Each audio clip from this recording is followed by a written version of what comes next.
Well, I never said this series was going to be devoted entirely to good albums, did I? Welcome back to 10 Years Later, a series where I will be looking back at albums from the 2010s, either albums that were big throughout the decade, albums that were impactful during the decade, either to me or to music in general, or just records that are worth revisiting from the past decade, just to look at how music has changed around them and how they fare a decade later. And I know we're only 2 episodes in, but I can confirm we have hit our first stinker of the 10 Years Later series. Because as you can tell from the title, this video will be talking about the Lil Wayne 2010 album Rebirth. Lil Wayne, I don't really need to introduce. You guys know who he is. He was one of the biggest rappers of the late 2000s, early 2010s, and he's still going strong. He released the Carter 5 in 2018, and he supposedly has a new album dropping this week called Funeral. I say that because this video is being filmed a week early for scheduling reasons. So as of the time of this recording, I haven't gotten to listen to Funeral yet, but of course you'll see it in a review. But this was Lil Wayne's 7th studio album, and it was coming at a pretty big point in his career. In terms of his studio albums, he was just coming off of the Carter 3, which many saw then and still see now as potentially Wayne's best project. And even if the follow-up mixtape Dedication 3 was seen as being not quite as good, I have heard a number of people say that his No Ceilings mixtape that came out in 2009 was much better. So Wayne was at a pretty high point in terms of popularity and creativity, and then with this record, all that everyone could ask was,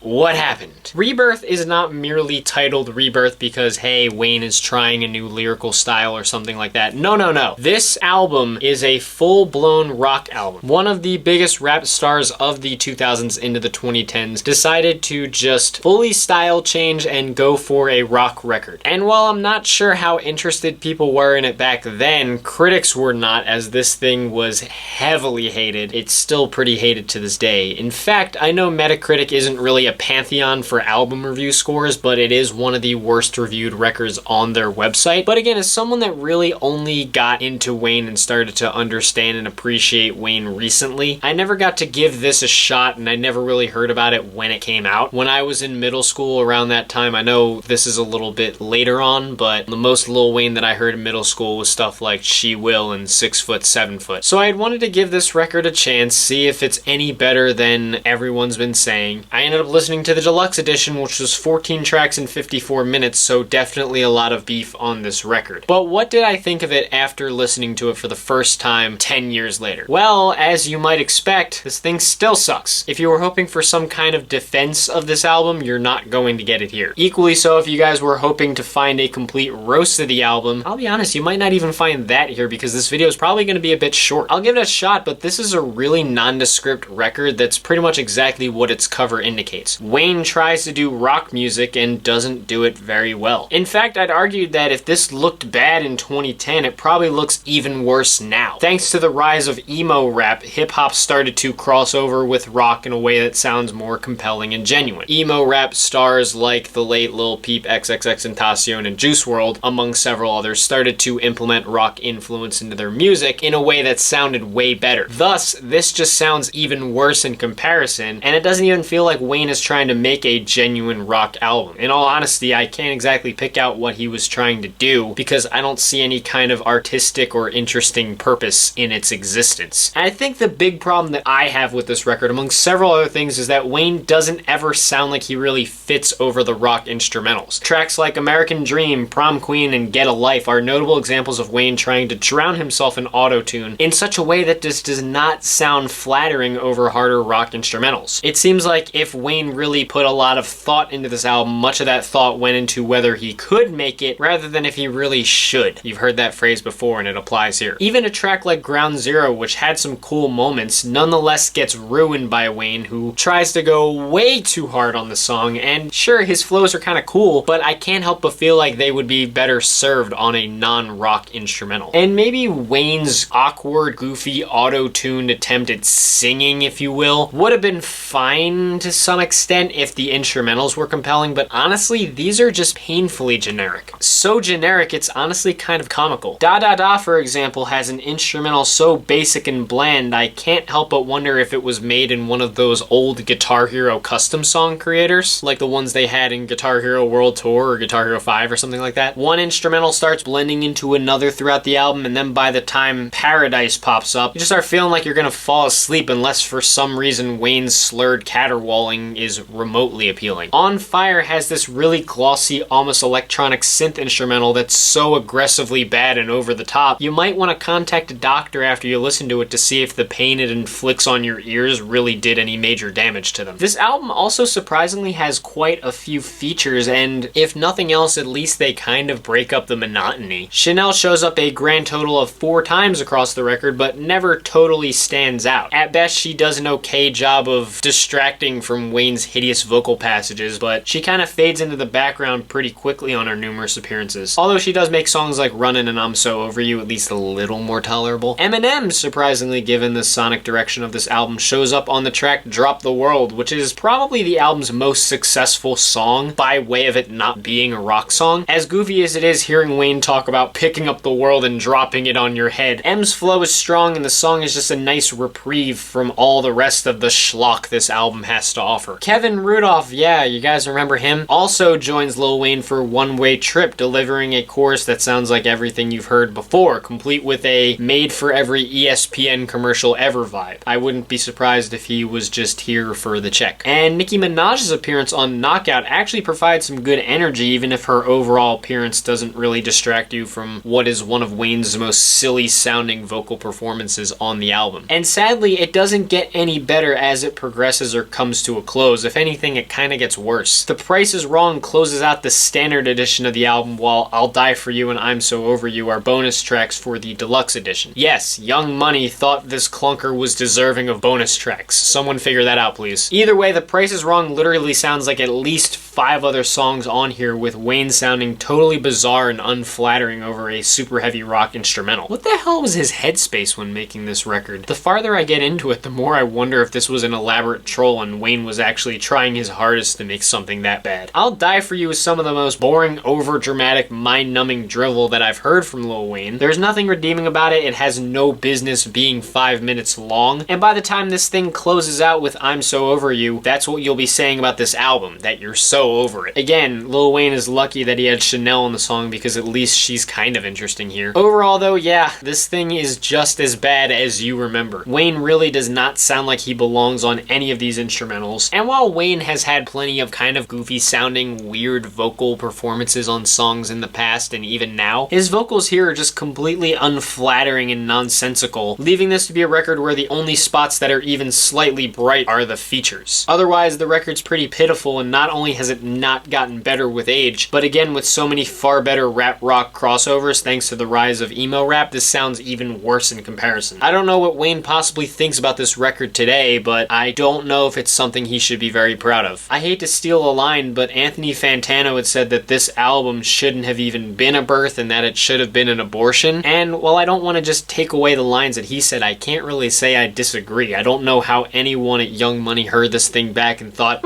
you know what? We should give this thing a public release. I bet everyone's gonna love it. I can't even say it's so bad that it's good. It's so bad the only place it deserves to be played in is a torture chamber. In terms of favorite tracks, the only one I had listed was Drop the World, and for least favorite tracks, it would be American Dream, Prom Queen, Da Da Da, Paradise, Get a Life, On Fire, One Way Trip, The Price is Wrong, and I'll Die For You. If I had listened to this back in 2010, given that I didn't care much for Lil Wayne back then, I probably would have hated it, and today it's still terrible. If I had to give it a rating now, of course it would get an awful rating, and I very much see why people consider it one of the worst albums of the decade. But that's just my opinion on the record. What did you guys think about it? Did you somehow find something in it that I couldn't? Are you in the same boat? Do you think this is that bad? What do you guys think of the album? What did you think of it then? What do you think of it now? What are your experiences with it over the last 10 years? Leave your thoughts down in the comments. Let's keep it civil and have some fun as we like to do. If you guys want to hit like and subscribe, thanks. If not, no big deal. I'm no beggar. And I think this week's review is just going to be a double feature because there's 2 albums coming out that I want to look at. It might even be a triple because I think there's 3. Either way, it's going to be another multi-review video, so stay tuned for that. But until then, thank you guys for watching. I hope you enjoyed, and I will see you in the next video. Peace.